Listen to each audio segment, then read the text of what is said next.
extract knowledge, we want to extract wisdom from you. So I'm just going to be asking us questions one by one, and we'll please beg of your indulgence to just keep it brief and straight to the point.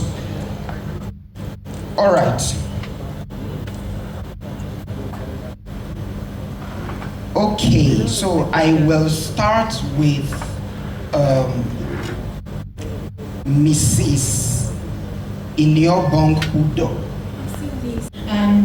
When he told me, okay, we're going to give you a scholarship, the next thing I told myself, if someone would believe in me, so why don't I believe in myself? If someone would tell me, oh, I know you're smart, even though you didn't do anything computer related, and this is like a core tech field where you have let's put our hands together and celebrate her. You are doing amazingly well in the agropreneur space. I want to ask you a question.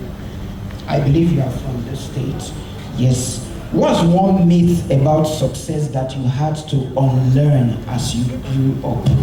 One myth about success that you had to unlearn to become this version of blessing that you are now.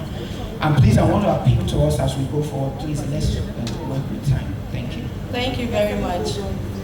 One myth about success that I had to unlearn is that success is a destination. It's a myth. I got to realize that success evolves. And once you attain that level of success, you must transition to a level of significance.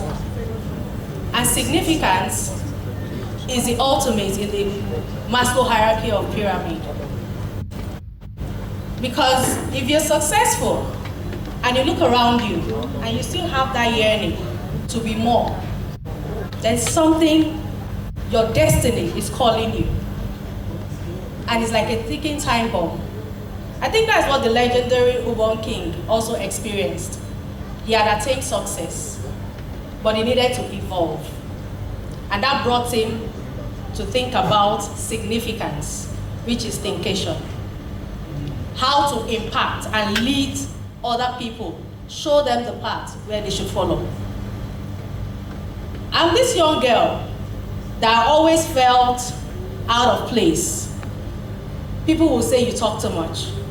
People will say, can't you just overlook certain things? Because if I enter an environment, my mind scans through all the loopholes. I see potentials, I see the gaps, and I always come up with solutions. And most times, that attracts a lot of frenemies because you don't fit in. I left Lagos as a consultant. I lived in VGC, Hybro area. And all of a sudden, my destiny called out to me, which is agriculture. I studied business administration.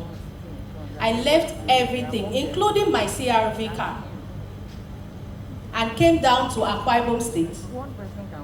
Majority of my friends said I'm losing my mind, that I'm going mad.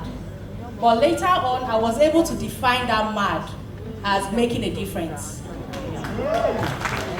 Because those same set of people that said I was losing my mind came back to pay me to be their mentor, over 350,000 naira for just 2 hours. Wow. That is what success means. Because taking a girl from Lagos that always felt out of place, people never understood me, and my journey from childhood, because I'm also speaking to the future leaders, you might feel out of place. You might feel nobody understands you. You might not even be lucky to have someone that sees the potential in you.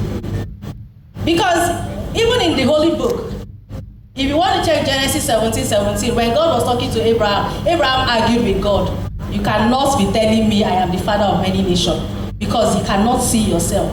Even when God spoke with Gideon, Gideon also argued when the angel called him mighty hero. He said, how can you call me a mighty hero when people are dying? But God saw the potential in them. But what does it take for you as an individual when no one sees the potential in you to actually understand your identity, to discover who you are? That is the starting point. Because when you say you are, you are. Moving from nobody and standing in a global space, selling Gary wey go Harvard. People thought I was crazy. How can I leave a well-promising career in Lagos? I registered that company when I was 25, in case you are 25 here. When I was 25, I registered World of Marketing. But when I was 32, I came down to Akwa Ibom. I had a boardroom meeting with Akwa Ibom State Government, alone. Someone even asked me, where are your entourage?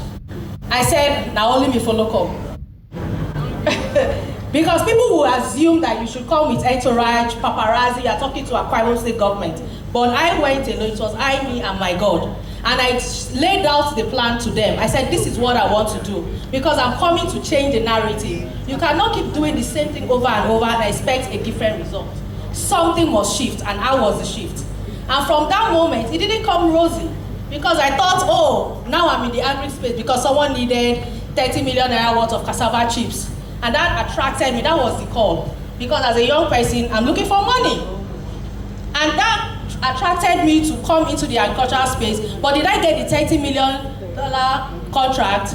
No, because of the bottlenecks that were in there. Just like when God told Abraham, come out from your father's house to a land I will show you. He didn't tell him the destination. He didn't tell him he was going to be hiding his wife from the king, calling his wife, my sister, just to survive. Now I've sat in international space. I've been sought after by the government of France. I was in France twice last year as an international advisory group member for the United Nations. I talk about World Food System, and that can only be God. That's the level of significance, and we are replicating it. We've empowered in Nasarawa. We've had a project of about 250 million naira. Who would have thought that from 14,000 to 250 million, and we are still going up? So that's significant. Thank you. Let's celebrate a lot in the business world.